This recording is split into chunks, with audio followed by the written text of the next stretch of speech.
Las Vegas casinos are bleeding cash. One major operator is down 21% in profits this year, while a rival carries $16 billion in debt. But instead of taking the hit, they are quietly making you pay for their billion-dollar mistakes. Why have fee revenues exploded by 240% while room rates have barely budged? The answer exposes a crisis, and it is about to hit your wallet in ways you will not see coming. Quarterly filings from the biggest names on the Strip reveal a financial picture that's hard to ignore. Caesars Entertainment's Las Vegas segment reported net revenue of $1.054 billion in the second quarter of 2025, down nearly 4% from last year. Net income didn't just slip, it plunged 21% to $212 million in the same period. The company's own CEO, Tom Reeg, said Vegas began to leak at the end of May, with losses accelerating into June. By the end of the second quarter, Caesars had lost about 27,000 room nights, a sharp reversal for a city built on constant occupancy. The pressure isn't isolated to one operator. Las Vegas Sands carried a weighted average debt of nearly $16 billion in the third quarter, up from $13.9 billion a year earlier. Their borrowing costs remain stubbornly high, and refinancing activity signals that debt service is eating into already thin margins. Statewide, gaming revenue dropped by 2.2% year over year, down to $1.29 billion in May 2025. Even with occupancy hovering at 97% in some properties, profit margins are shrinking, not growing. These numbers aren't just accounting details. They're a paper trail of missed bets and overextended credit. The filings show that even at near full capacity, the math no longer works. High fixed costs and rising debt have boxed operators in, leaving little room to maneuver. Every line in these quarterly reports points to the same conclusion: the old playbook isn't covering the spread, and the losses are no longer hidden behind the neon glow. A single chart tells the story better than any headline. From 2015 to 2024, the amount casinos collected from fees and surcharges jumped by 240%. In that same period, the average nightly room rate increased just 40%. The gap is not subtle, it is a canyon. Company filings and state reports confirm the pattern. In 2015, resort fees brought in a fraction of what they do today. By 2024, these charges outpaced almost every other revenue category outside of gaming itself. Room rates, once the main driver of hotel income, have barely kept up with inflation. Yet the mandatory fees, including resort, parking, and even daily bottled water, have multiplied, often doubling or tripling the expected cost of a stay. The numbers are clear. For every dollar added to the base room price, casinos have stacked on nearly $6 in new or increased fees. This is not a rounding error or a one-year spike. The 10K filings from MGM, Caesars, and Las Vegas Sands show a steady climb in non-room, non-gaming revenue, with fee income now making up a record share of the bottom line. Nevada's annual gaming reports back it up, charting the relentless rise. The visual makes it impossible to ignore. While room rates inch up, fee revenue rockets skyward, year after year. The chart's trajectory sets up the next question. How exactly are these fees being engineered, and why are they so hard to avoid? A hotel folio from a recent Las Vegas stay lays out the problem in black and white.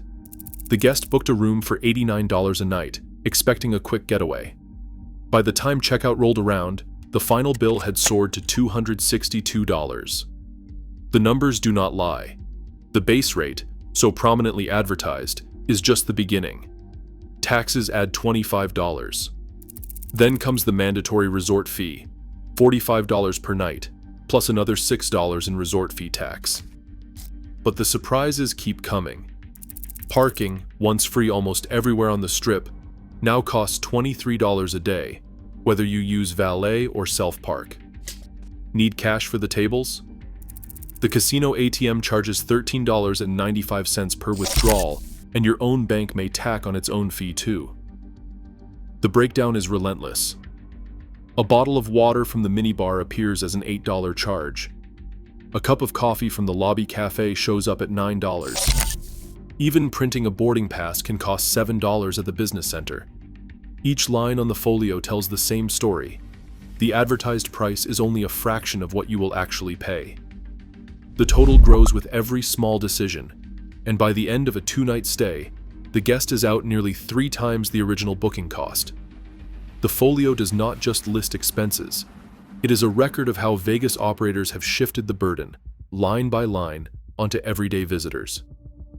What starts as an $89 room becomes a $262 lesson in modern Vegas math. Resort fees have become the defining feature of the modern Las Vegas bill.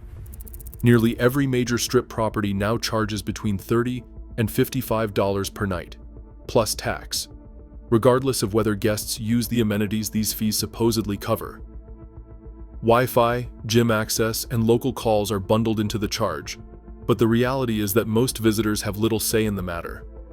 The one-size-fits-all approach is so entrenched that only 2 properties, Casino Royale and Resorts World, offered to waive resort fees for summer 2025. Resorts World, with its 3,500 rooms, scrapped both the $45 resort fee and the $18 daily parking charge as a direct response to falling occupancy. Their press release called it a guest-first move, but the subtext was clear. Fees are a business strategy, not a necessity. Parking, once a free perk that set Vegas apart, now costs up to $23 per day at MGM and Caesars properties. Valet runs even higher, sometimes topping $50 on weekends or during major events. And the add-ons do not stop at the door. The city's most famous buffets, once a symbol of affordable indulgence, now command $80 to $100 per person at places like Caesars Palace and Wynn. A single drink at a casino bar can reach $20, while a standard coffee in the lobby climbs to $9. These charges are not accidental or incidental.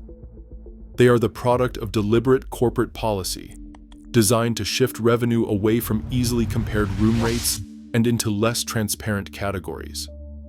The fact that Resorts World can simply eliminate these fees proves they are optional, not essential. For most visitors, though, the choice is an illusion. The fee spectrum, the rare waiver, and the premium pricing on food and beverage all trace back to one place: the casino boardroom, where every line item is engineered to protect margins in a market that no longer guarantees easy profits. In May 2025, the Federal Trade Commission issued a rule requiring hotels and booking sites to disclose all mandatory fees up front. The move aimed to end years of sticker shock at checkout and restore trust for travelers. Yet, the reality on the ground feels unchanged. Now, instead of a low nightly rate with buried fees, booking engines simply show a higher bundled total, often with no breakdown, leaving guests guessing what they are actually paying for. While regulators claim this brings clarity, the fine print still hides the true cost of each add-on. Industry leaders have started to acknowledge the backlash. MGM Resorts CEO Bill Hornbuckle admitted that you can't have a $29 room and a $12 coffee. He said, "Shame on us." That confession came after months of public outcry over surging menu prices and mounting guest frustration. But even with new rules and rare apologies, the system keeps visitors in the dark. The gap between regulation and reality remains wide. Travelers still have tools to protect themselves from hidden costs. Before booking, compare total prices, not just the nightly rate, using sites that break down every fee. Properties like Resorts World and Casino Royale still offer stays without mandatory resort fees, and some off-strip hotels follow suit. Ask about fee waivers, especially if you are a loyalty member or booking direct. For any charge that feels deceptive or unclear, Nevada law allows you to file a complaint with the Attorney General's office under Nevada Revised Statutes, Chapter 463. Document every fee and keep your receipts. These records matter if you challenge a charge. Demand upfront pricing from hotels and booking engines. Regulators need to hear from visitors who want honest, transparent billing. When enough guests push back, policy and practice can change.